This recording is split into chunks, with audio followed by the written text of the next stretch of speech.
দর্শক, ইরানকে কোনোভাবেই বাগে আনতে না পেরে ইরানের বিরুদ্ধে কোন ধরনের শাস্তিমূলক ব্যবস্থা নেওয়া যায় সেই ব্যাপারে মতামত জানতে চেয়ে মার্কিন সেনাবাহিনীর হাইকমান্ড থেকে বিভিন্ন কমান্ডারের কাছে ইমেইল পাঠানো হয়েছে।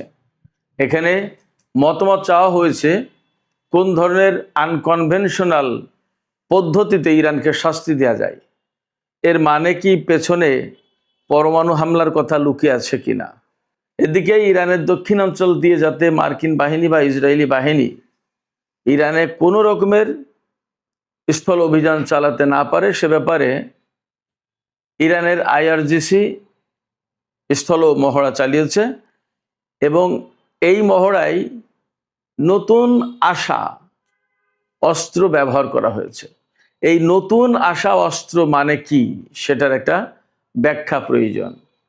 এদিকে আরও খবর পাওয়া যাচ্ছে যে ইরানের কাছ থেকে চীন ড্রোনের প্রযুক্তি নিয়েছে, ব্যাপকভাবে সেই ড্রোন উৎপাদন করবে।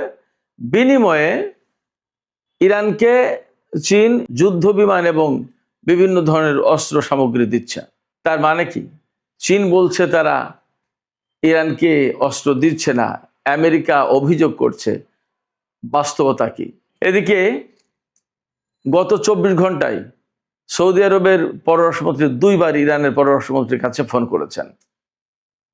তার মানে সৌদি আরব এখন বিশেষ একটা ভূমিকায় আছে, এটা মোটামুটি ধরে নেওয়া যায়। এদিকে ইরাকের কুর্দিস্তান অঞ্চলে ইরানের সামরিক বাহিনী স্থল অভিযান চালিয়েছে। সেখানে বিচ্ছিন্নতাবাদী কুর্দি বেশ কয়েকজন নেতাকে হত্যা করা হয়েছে এবং অনেককে আটক করা হয়েছে। সুপ্রিয় দর্শক, এছাড়া আরেকটি খবর আছে।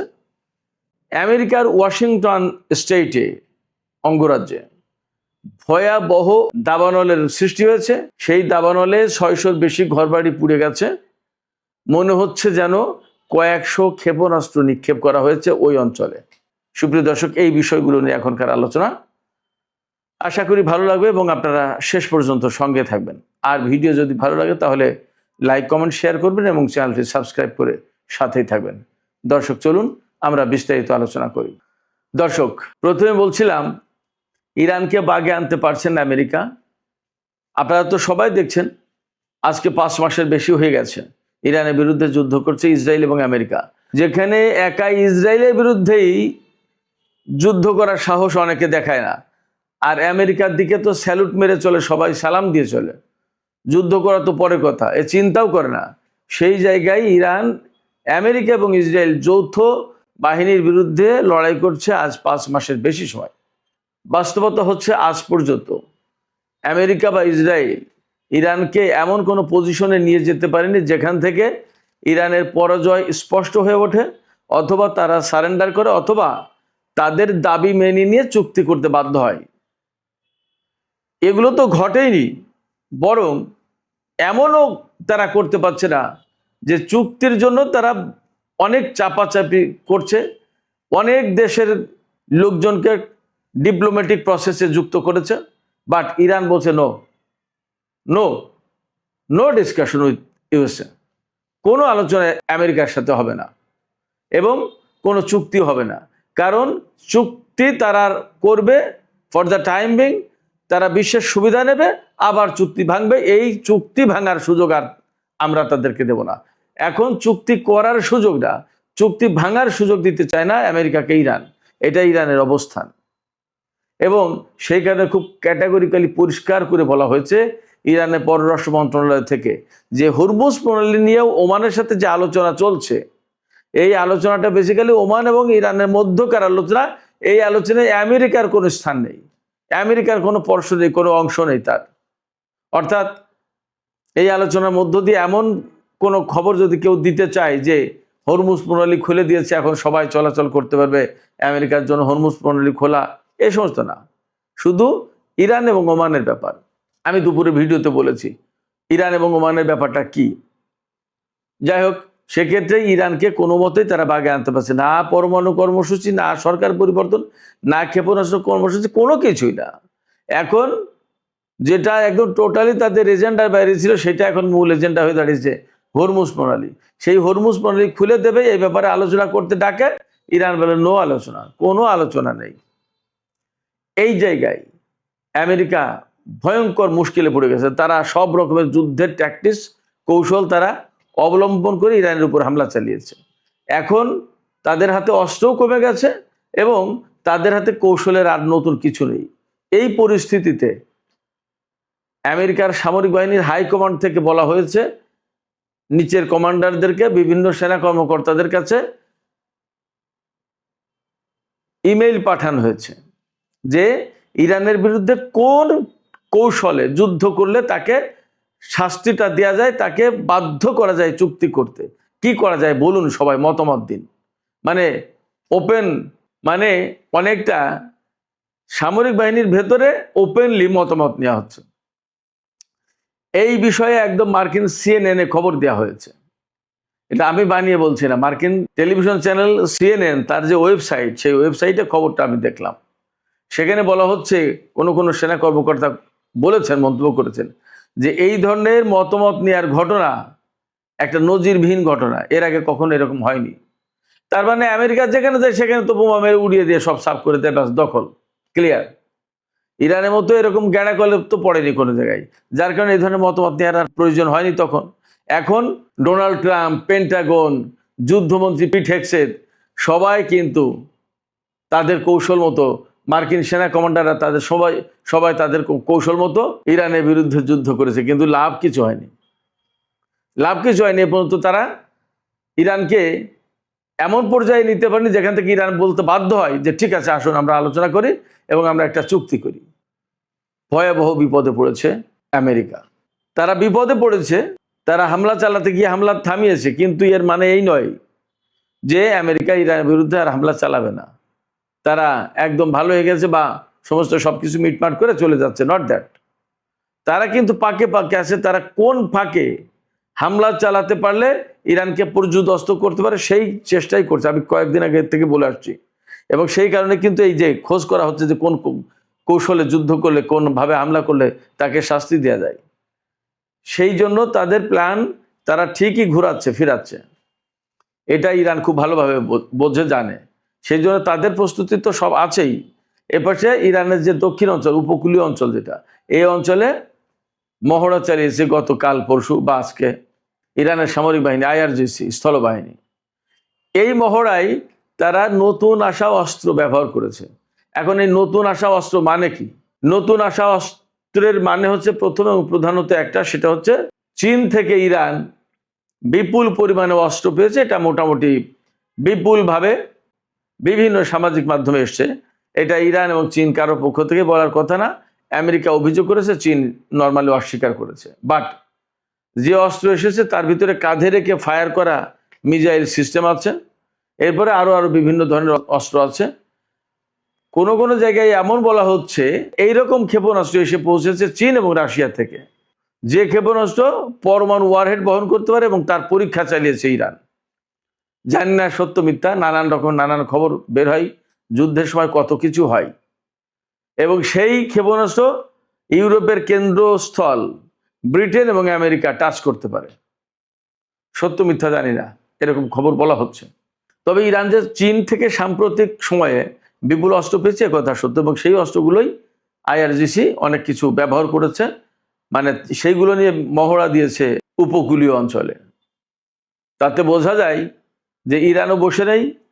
আমেরিকা যে অ্যাঙ্গেলে, যে কৌশলে যুদ্ধ করতে চাবে ইরানের বিরুদ্ধে, সেই কৌশলে, সেই অ্যাঙ্গেলে ইরান জবাব দেওয়ার প্রস্তুতি নিয়েছে বা নিচ্ছে। আমি সবসময় এই কথাটাই বলে আসছি।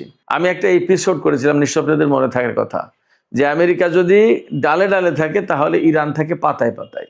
অর্থাৎ আমেরিকা কোন কৌশল দিচ্ছে তার এক ধাপ আগে গিয়ে, দুই ধাপ আগে গিয়ে সেই কৌশলটা মোকাবেলা বা ব্যর্থ করার জন্য যা করা দরকার সেটা করে ফেলে ইরান। এটা ইরান, তা না হলে ইরান টিকে থাকতে পারতো না। This is reality. এই বাস্তবতা অস্বীকার করার কোনো মানেই নেই। আমি যা দেখেছি, অন্তত আমার বিশ্লেষণে তাই আসে। অনেকেই বলছেন আমেরিকা ইরানে স্থল অভিযান চালানোর মতো এত বড় ভুল করবে না, এটা এত বড় ঝুঁকি নেবে না, একথা বলছে। কিন্তু বাস্তবতা হচ্ছে কি, এটা আমরা সাধারণ লোকজন এইভাবে ভাবি ডোনাল্ড ট্রাম্প তো এইভাবে ভাবে না। ডোনাল্ড ট্রাম্পের বক্তব্য কি, অ্যাট এনি কস্ট আমার একটা বিজয় চাই। গতকালকে কিন্তু বলেছিলাম, আমি বলেছিলাম গতকালকের ভিডিওতে যে আমি শুধু একটা বিজয় চাই, ইরানে তাকে জিততেই হবে অ্যাট এনি কস্ট। তাতে তিনি হয়তো প্রচন্ডভাবে কড়া অর্ডার দেবেন যে নো, মার্চ অন, ইরানকে শেষ করো যেভাবে হোক। যদি বলে যে স্থল অভিযান চালাও, কমান্ডারদের তো আর কিছু করে না, তাই হয়তো তাই করতে হবে। সেখানে কি পরিমাণে মার্কিন সেনা মারা যাবে কি যাবে না সেটা পরে ব্যাপার। ডোনাল্ড ট্রাম্পের এতে কিছু আসে না, তার একটা বিজয় প্রয়োজন। এই বিজয় প্রয়োজন, এই জন্যই ইরানকে শিক্ষা দেওয়া হবে কোন পদ্ধতিতে করা যায়, আনকনভেনশনাল সিস্টেম কি, অর্থাৎ অপ্রচলিত পথে ইরানকে শিক্ষা দিতে হবে। অপ্রচলিত পথ, সহজ পথ যেটা, সেটা হচ্ছে পরমাণু হামলা। এর বাইরে আর কি আছে আমি জানি না, দেখা যাক কি হয়।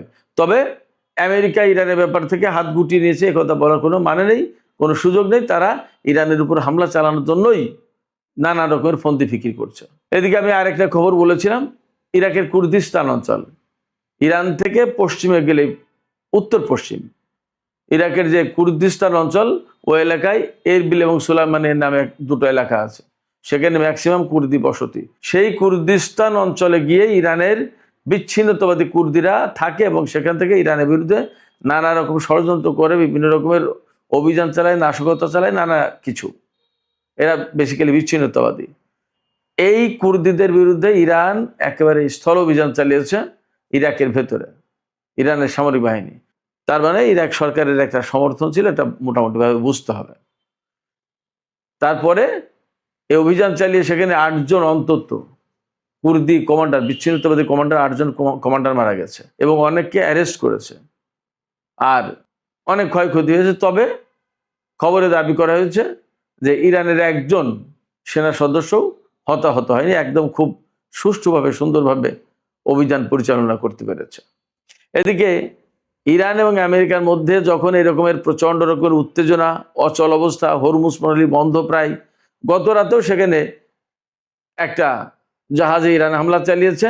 আমেরিকা নিরাপত্তা দেওয়ার নাম করে ওমানের উপকূল দিয়ে ওই জাহাজ বের করে নিয়ে যাওয়ার চেষ্টা করছিল, ইরান তাতে হামলা চালিয়েছে। ওই জাহাজ সেখানে স্টাক অবস্থা আছে, আটকে আছে। তো অবস্থা যখন এমন, তখন সৌদি আরব দফায় দফায় ইরানের পররাষ্ট্রমন্ত্রীকে ফোন করছেন। ইরানের পররাষ্ট্রমন্ত্রীকে গত 24 ঘন্টায় 2 বার ফোন করেছেন সৌদি পররাষ্ট্রমন্ত্রী। এই যে আলোচনা 2 বার ফোন করলেন, এতে মূলত আলোচনা যা হয়েছে তা হচ্ছে এই যে কিভাবে ইরান কূটনৈতিক উপায়ে একটা সমাধানের দিকে যায়, সেই ব্যাপারে তিনি বারবার সাজেশন দিচ্ছেন, সেই ব্যাপারে তিনি বারবার অনুরোধ করছেন। এই অনুরোধ কখন করছেন তিনি? যখন ইরাকে সৌদি আরব গায়ে পড়ে হামলা চালিয়েছে এবং যেখান থেকে ইরানের 4 জন IRGC সদস্য মারা গেছে। IRGC বা ইরান এটা মনে রাখবে না? সৌদি আরব এখন যতই ভালো সাজার চেষ্টা করুক, ইরান কি বিষয়টা ভুলে যাবে? শুধু তাই না, সৌদি আরব ইয়েমেনের উপর হামলা চালিয়ে ইরানের বিমান যখন ইয়েমেনি নাগরিকদের নিয়ে গেল, কয়েকজন লিডারকে নিয়ে গেল, তখন 2 দফা আসার সময় যাওয়ার সময় 2 দফা ইয়েমেনের উপর হামলা চালালো এবং সেই ঘটনাকে কেন্দ্র করে আজকে ইয়েমেনের সাথে সৌদি আরবের নতুন করে যুদ্ধ পরিস্থিতি তৈরি হয়েছে। এমনকি বাবার বান্দে প্রণালী, লোহিত সাগর বন্ধ করে দেওয়ার ব্যবস্থা হয়েছে। সৌদি আরব যদি এই কাজগুলো না করতো তাহলে হতো না, কি প্রয়োজন ছিল? এখন সৌদি আরব ইরানকে দিয়ে কূটনৈতিক প্রক্রিয়া শুরু করার চেষ্টা করছে। তাদের কূটনৈতিক প্রক্রিয়ার খবরটা কি? এবং এই যে 15 জাতির একটা জোট গঠন করলো ইয়েমেনের বিরুদ্ধে যুদ্ধ করবে বলে, ইরানকে বলে যুদ্ধ করো না, আর নিজে জোট গঠন করে ইয়েমেনের বিরুদ্ধে যুদ্ধ করার জন্য। এটা কেমন দ্বিমুখী নীতি? এই বিষয়গুলো ইরান বোঝে না তা না। এদিকে আজকেই ইরানের IRGC খুব নতুন ডিফেন্স সিস্টেম দিয়ে আমেরিকার একটা MQ-9 রিপার ড্রোন ধ্বংস করেছে। এই নিয়ে খবর বলা হচ্ছে যে মোট ইরান 50টা MQ-9 রিপার ড্রোন ধ্বংস করলো। একটা রিপার ড্রোনের দাম অনেক। যে টোটাল রিপার ড্রোন ধ্বংস করেছে ইরান এই যুদ্ধের এই কয় মাসে এই পর্যন্ত, তাতে $100 কোটি শেষ আমেরিকার শুধু MQ-9 রিপার ড্রোনে। মানে ইরানের আকাশে ঢুকলেই MQ-9 রিপার ধ্বংস হয়ে যাচ্ছে।